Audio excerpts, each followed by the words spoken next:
Hi, everyone.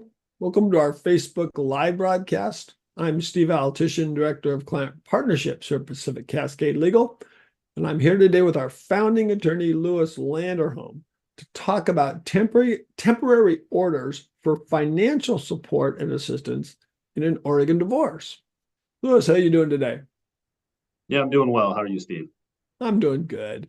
Let's sort of start on this one with the basic question of who can get temporary support?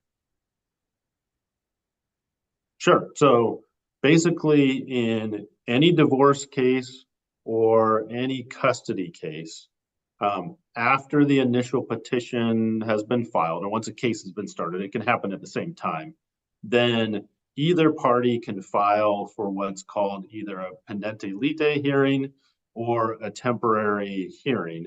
In that hearing, and we'll get into the specifics of what can be asked for, but really it's about you can get either child support or spousal support or payment of secured debts or suit money, and those are the main financial issues that generally are ordered in a temporary hearing. There are others like parenting time, custody, exclusive use of the home, but that's for a different video. Got it.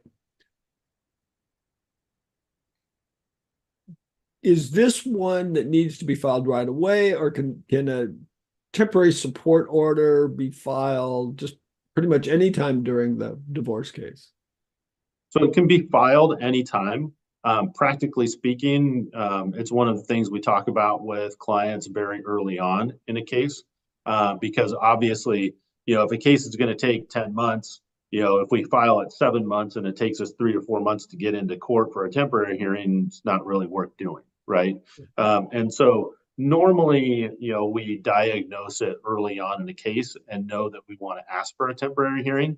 But there's a lot of times too when say somebody's been handling a case on their own and then they end up hiring after maybe 3 months of trying to do it on their own, it proves to be too complicated and difficult, and at that point we can still file for a temporary hearing. Most temporary hearings happen within 3 to 4 months, and so because of that kind of delay in getting into court, some counties also will order off of the pleadings themselves, so it is county specific sort of how it's handled. But the main counties will hold a hearing. And so then we can still, it's not too late necessarily. And the other piece to remember is even though we have to go to court in 3 to 4 months, we can still negotiate and settle the temporary issues. So that can be done, sooner than that if we can, all come on agreement on what support potentially is going to look like. If you do that, if you do come to an agreement, is it best to still create it as part of a temporary order so it's actually an order and not just an agreement? Yeah, so you because if we've actually filed for a temporary hearing, the only way to get it off the docket is to file either a limited judgment or a temporary order, depending on what we're dealing with. And so we have to file an underlying, conclusion to that motion, which would be either that limited judgment, if there's money involved, or a temporary order of, say, if it was just parenting time. Got it. And I'm assuming, because this is about, a lot of it is about support and money, a regular child support order, a regular spouse support order can be enforced by the court in various ways. And I'm assuming that temporary orders have the same sort of enforcement mechanism going on as well. Yes. Yeah. As soon as it's reduced into a court order or judgment, then it's fully enforceable, just like it will be at the end of a case. Got it. So let's start with child support.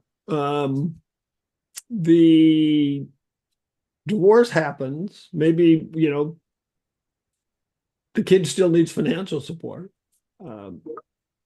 So how does child support get handled in a temporary fashion? I know that there's a calculator and there's a lot of stuff going on how it's done permanently, or not permanently, but at the end of the divorce.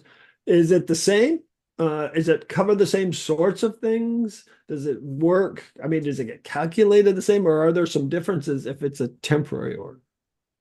So it kind of depends. In a divorce, so there's two different, sort of cases that deal with it. Is just a custody case with unmarried parents where spousal support is not available Right. versus a divorce where potentially spousal support is available.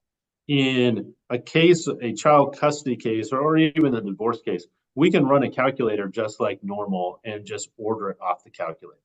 I think another important note is that while we're having the hearing 3 to 4 months down the road, when we plead it, we can plead it so that it relates back to the time when we filed it. So we can get into court 3 to 4 months, get an order that retros that support back to that time so that we don't miss that 3 to 4 month window of lost time essentially.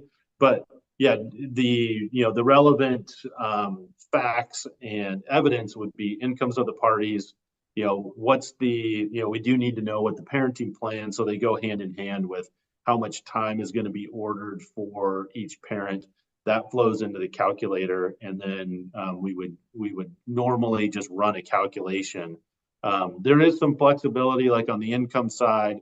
If one parent hadn't been working as much, previously, you can see that in a temporary, the income will be, potentially closer to actual, whereas in a final order, the income is more potential. So there is some flexibility there.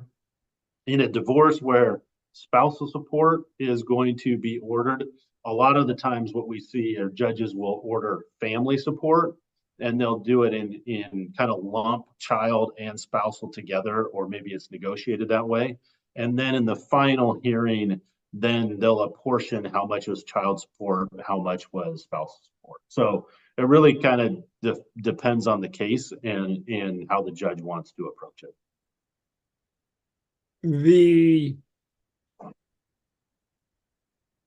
parents typically, tell me if I'm wrong, in a final child support order, even if the parents come to an agreement, it has to be reasonable. And I think the calculator is considered presumptively correct. And so and you can move around on it, but there's some limits of that. Is there any of that limits in a temporary child support? Could they just come up with a number, and if they both agree with it, the judge will generally say okay? Yeah, generally. I mean, it's really what the parties find is reasonable and appropriate. And even final orders, we can deviate from the child support calculator if there's reasons to.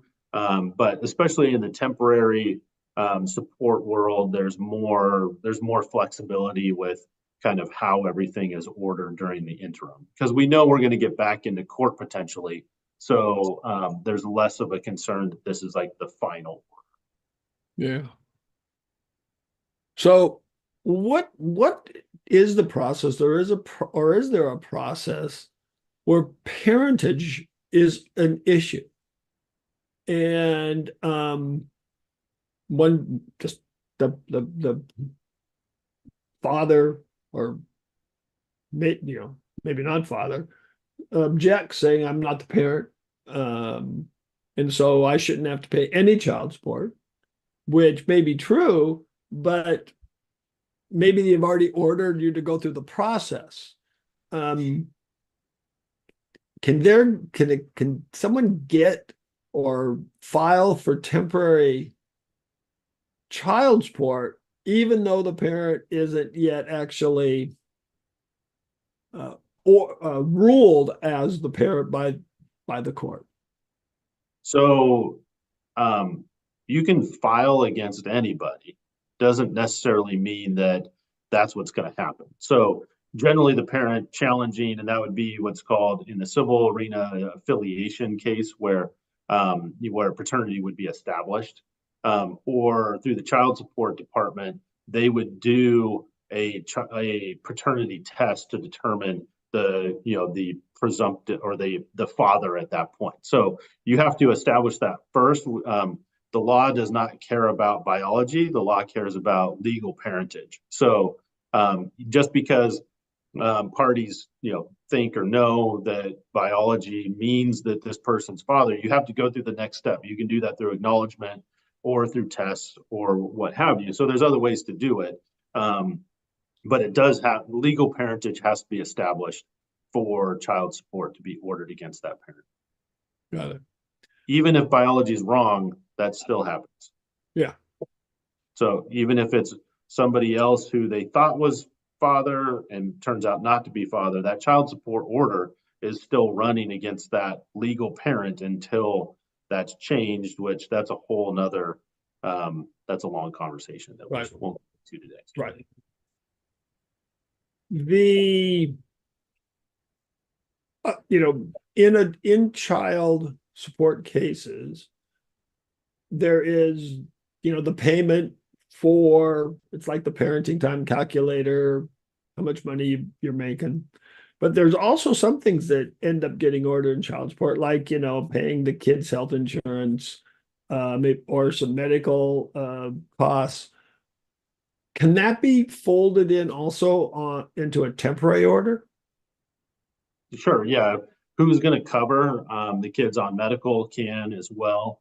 And then uninsured medical is typically not dealt with in a temporary plan, but we negotiate it at times, and it can be dealt with. And then the other big one that we deal with often is paying for secured debts. So, like mortgages, car payments, that sort of thing can be asked for in a temporary hearing as well. And that generally, it feels like can be the difference sometimes between whether a parent, one of the spouses, can afford to go on with a divorce case, and especially when that's not settling. I mean, someone tries to drain money from the other spouse. This is sort of can prevent that. Yeah, and that's why we have this mechanism for a temporary hearing. The other thing that can be asked for in a temporary hearing is what's called suit money. So suit money is a request from one parent to the other to provide funds to be able to finance the case. So if one party holds all of the cash and the other parent doesn't have the cash, then we can ask for a lump sum payment to help finance the case forward. Got it. Now, spousal support. I don't know if this is trickier because aren't there like 3 kinds of spousal support in Oregon?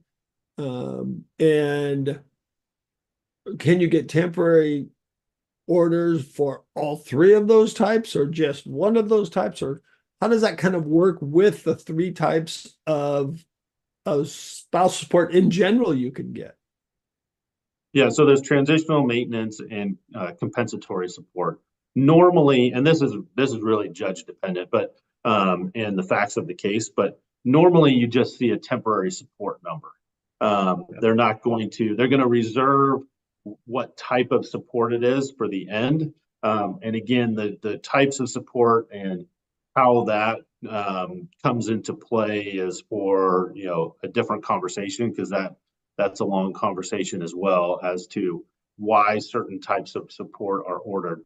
But in general, in a temporary hearing, you're just going to get this is the temporary number. Normally that temporary number, we see higher numbers at the temporary hearing than we do at a final trial, because we know, again, that we're getting back into court. This is just going to be for this period of time. And because it's a divorce, because support's available, or in limited instances, some other cases like registered domestic partnership or whatever it may be. But in those instances, because we're getting back into court, the judge has the power to kind of change things and move them around. Normally we see higher awards in a temporary hearing than we do in a final trial. Got it. Can they be modified during the hearing? It's the divorce case itself. Because it seems like, you know, some divorces can stretch out a year or 2 years even. And maybe a spouse who didn't have a job now has a job, or vice versa. Can that either child or spousal support award be modified during the divorce before the final? It's potential. It doesn't happen often, just because of timing to deal with that. The majority of the real way that we modify it is working with the other side and the other attorney to agree on changing it. But because you either need agreement of the parties or a new order from the court, and because it takes 3 or 4 months to get the initial, it would take time to try to modify, and then you've got your trial that looms. And so, there's just generally not time to try to use a judge to actually modify. But I suppose if a case was going on long enough, there may be an instance where modifying that would be appropriate. Yeah. Again, it sounds like something that should be done with the attorney, with an attorney, not trying to do it yourself. It's all part of that. I know we've talked about this, the DIY divorce, where, there is some paperwork that is, got a few lines in it to fill out. And in cases where, some of these orders like this have to come up, that can go wrong real fast, can it? Yeah, I mean, it's just complicated to figure out how and what to ask for, what evidence is appropriate and required. And so all